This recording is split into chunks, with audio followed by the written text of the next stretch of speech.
Allah itu tidak bersumpah pun itu pasti sudah penting apa yang difirmankan. Apalagi kalau disertai dengan sumpah, maka pasti ada yang istimewa di dalamnya. Jadi kalau kita menemukan ayat dalam Al-Quran diawali dengan sumpah, ini menunjukkan pesan yang disampaikan di ayat itu tidak biasa, ada yang sangat penting, berbeda dengan pesan-pesan yang lainnya. Jelas sampai sini? Baik. Wal fajr. Ciri sumpah pertama itu kalau ada di awal ayat. Ini secara umum ya. Dibuka dengan huruf waw. Ujung kalimatnya itu harakatnya kasrah. Sudah? Misal, waw ketemu satu kalimat ujungnya kasrah. Wal fajri wal laili wasyamsi wadduha. Jadi setelah waw ada kalimat ujungnya kasrah. Nah itu diartikan wawunya sumpah, qasam namanya, wawil qasam. Kalau sudah dibuka dengan seperti ini, artinya informasi yang disampaikan setelah huruf waw itu penting, tidak biasa. Wal fajr, aku bersumpah demi waktu fajar. Quran surah ke-89 Al-Fajr di ayat yang ke-1 ya. Sudah? Sampai ayat 3. Bismillahirrahmanirrahim. Wal fajr walayalin 'ashr wasyaf'i wal watr. Tambahkan satu ayat lagi, wal laili idza yasr. Baik, wal fajr, aku bersumpah demi waktu fajar. Di dalam Al-Quran kita temukan ragam sumpah yang langsung disampaikan oleh Allah Subhanahu wa ta'ala. Allah itu tidak bersumpah pun pasti yang difirmankan sudah penting. Dan sumpah itu ciri penegasan dan kesungguhan. Kalau dikaitkan dengan makhluk ada kesungguhan. Makanya kalau Anda ingin menguatkan sebuah pesan dan menunjukkan Anda serius, pakai sumpah ya. Besok ada ceramah Ustadz Adi di Masjid A. Wah, yang benar sumpah. Nah dia, kata sumpah itu kan biasanya untuk menegaskan sebuah makna kan, dan menunjukkan kesungguhan. Nah Allah itu tidak bersumpah pun itu pasti sudah penting apa yang difirmankan. Apalagi kalau disertai dengan sumpah, maka pasti ada yang istimewa di dalamnya.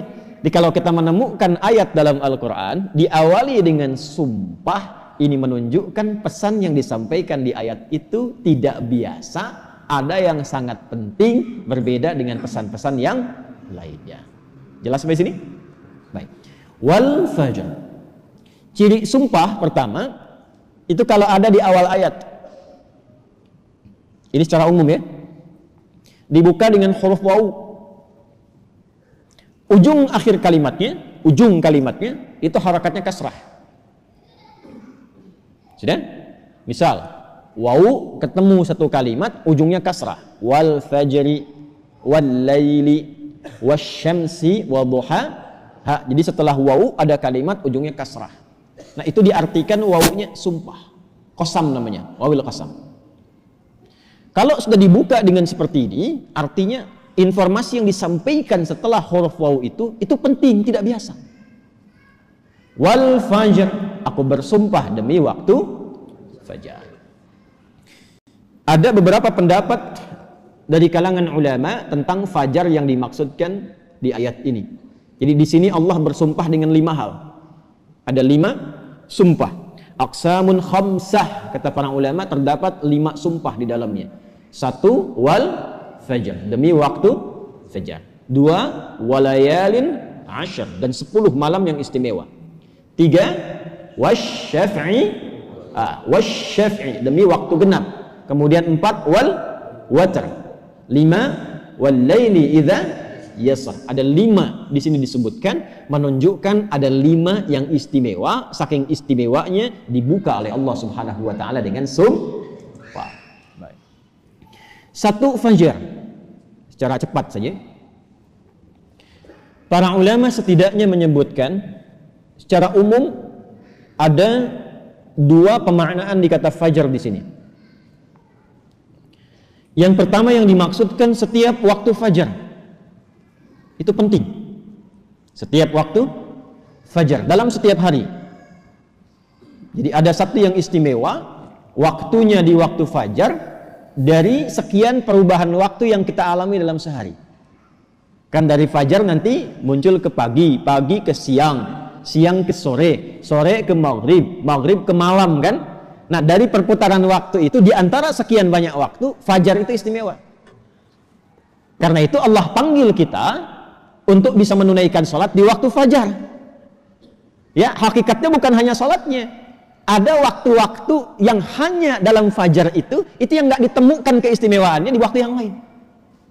Contoh, kita ambil ke ibadah ritual dulu. Sholat di waktu fajar ini itu 2 rakaat sunnahnya saja. Sunnahnya, belum masuk ke fardunya. Itu nilainya disebutkan oleh Rasulullah SAW lebih baik daripada dunia dan seisinya. Raka'atul fajri khairum minad dunya wa ma fiha. Kalau Anda mampu menunaikan 2 rakaat fajar, itu yang dimaksud sunnahnya. 2 rakaat, tapi disebutkan kalimat fajarnya. Bukan zuhur, bukan asar, bukan maghrib, bukan isya. Dan dilakukannya sebelum sholat fardunya untuk menunjukkan betapa pentingnya itu. Karena kalau orang tahu itu penting, pasti persiapan datang sebelumnya. Ya, Anda tahu di sini akan pengajian kan? Subuh kan? Subuhnya misalnya jam 4.35. Anda menjadikan pengajian itu sebagai hal yang prioritas. Kalau waktunya 4.35, datangnya jam berapa? Ada yang nginap, ada yang itikaf. Karena menjadikan itu penting. Kalau tak penting, mungkin diabaikan. Nah, Allah menyatakan, fajar itu penting. Jangan tinggal. Bahkan saking pentingnya, ada di antara hamba-hamba Allah yang menyiapkan waktu fajar itu, bangun dari sebelumnya, sampai warming up dulu. Pemanasan supaya subuhnya itu, fajarnya itu bisa optimal. Bangun dari malam, Pak. Ada yang menjelang fajar itu membiasakan hatinya supaya khusyuk. Sehingga saat sholat di waktu fajar, sudah terkoneksi kepada Allah dengan baik. Cara menyiapkannya dengan istighfar. Waktu singkat menjelang fajar itu disebut sahar namanya. Jamaknya disebut ashar. Ada orang-orang yang kalau sudah tiba waktu ini, dia banyak istighfar, istighfar, istighfar, istighfar. Supaya hatinya lapang saat fajar tiba, terkoneksi sempurna kepada Allah. Sempurna. Nyambung. Itu ada di Quran surah ke-51 ayat 18. Wabil asharihum yastaghfirun. Ya. Kalau ingin dikuatkan kesabaran, ingin diberikan rizki, sehingga bisa sering infak, ingin diberikan kemampuan menjalankan segala sesuatu dengan benar, menatap dengan benar, mendengar dengan benar, berjalan secara benar. Itu diantara amalannya, rajin istighfar di waktu sahar menjelang fajar. Dah, ini ijazahnya langsung dari Al-Quran.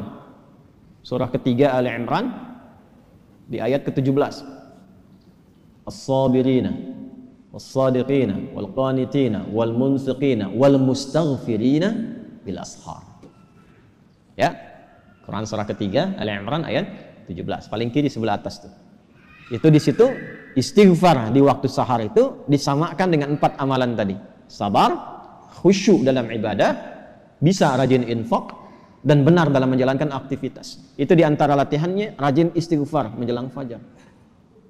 Makanya kalau sudah istighfar, terbuka hatinya, terkoneksi dengan Allah, itu ibadahnya akan lebih enak dibandingkan dengan yang jarang istighfar. Gitu.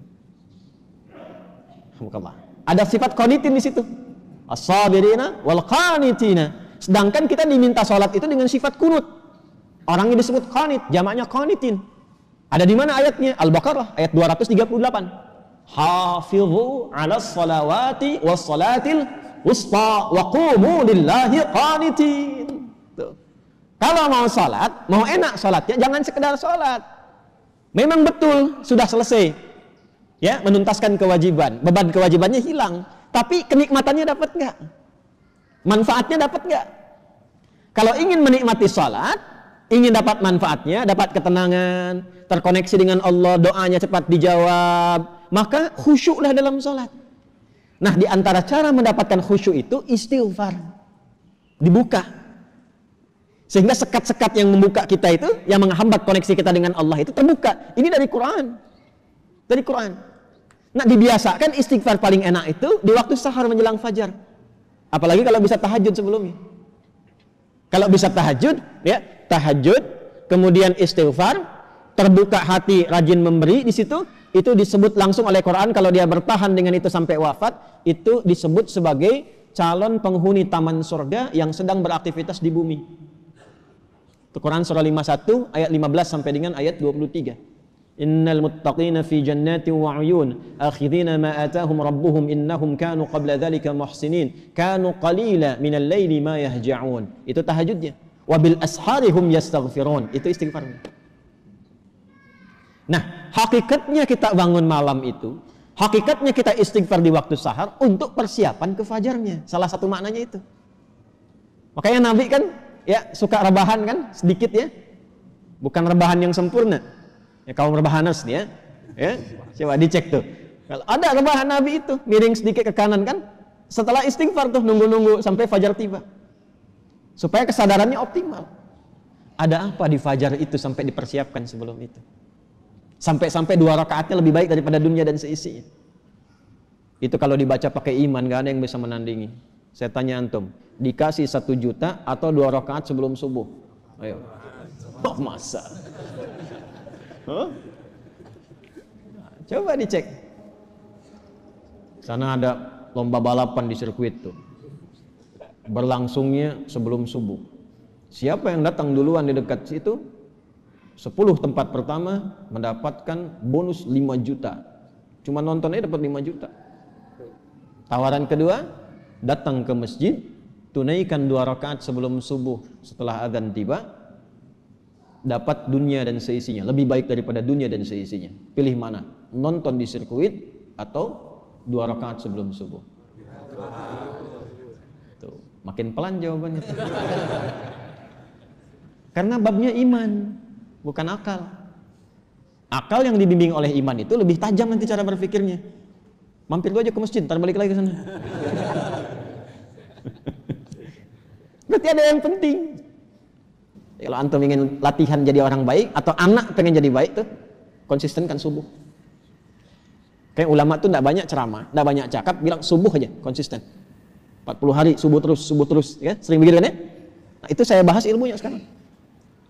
Dan itu dari Quran. Makanya agak aneh kalau rajin ta'lim, rajin saling mencela. Salat kok menjadi saling menuduh. Orang salat itu bersih hati. Orang ta'lim itu bersih jiwa. Nah, cara memulainya fajar. Kenapa Allah bersumpah dengan fajar? Karena Allah menginginkan hambanya jadi baik. Itu pesannya. Nanti sifatnya beda dengan zuhur, beda dengan asar, beda dengan maghrib, lain dengan isya. Fajar itu pembukanya.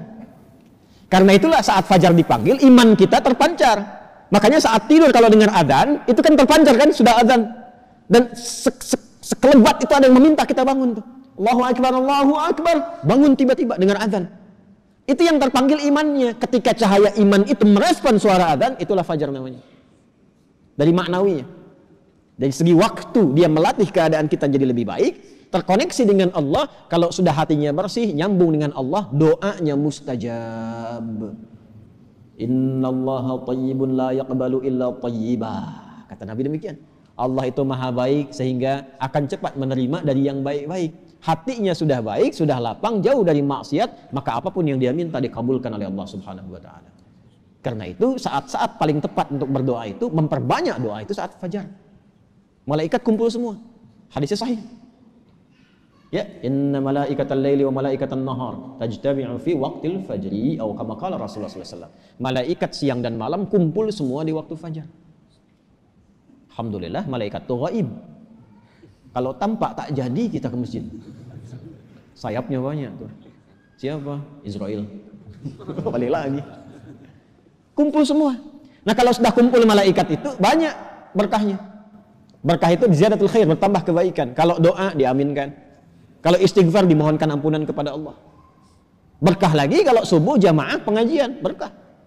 Berkah lagi itu. Itu dari berangkat langsung malaikat memohonkan kepada Allah kebaikan. Hadisnya viral sahih di Ibnu Majah itu. Ya, dari Abu Darda radhiyallahu taala anhu. Qala Rasulullah sallallahu alaihi wasallam, "Man salaka tariqan yaltamisu fihi 'ilma sahhala lahu tariqan ila al-jannah, wa innal malaikata la tadau ajnihataha ridan li talibil ilmi." Orang mau berangkat menuntut ilmu, itu malaikat membentangkan sayap memohonkan kepada Allah ridha untuk orang itu. Berangkat dia ke masjid pas di waktu fajar, banyak sekali. Makanya kalau bapak ibu ke masjid waktu subuh nggak doa, rugi itu.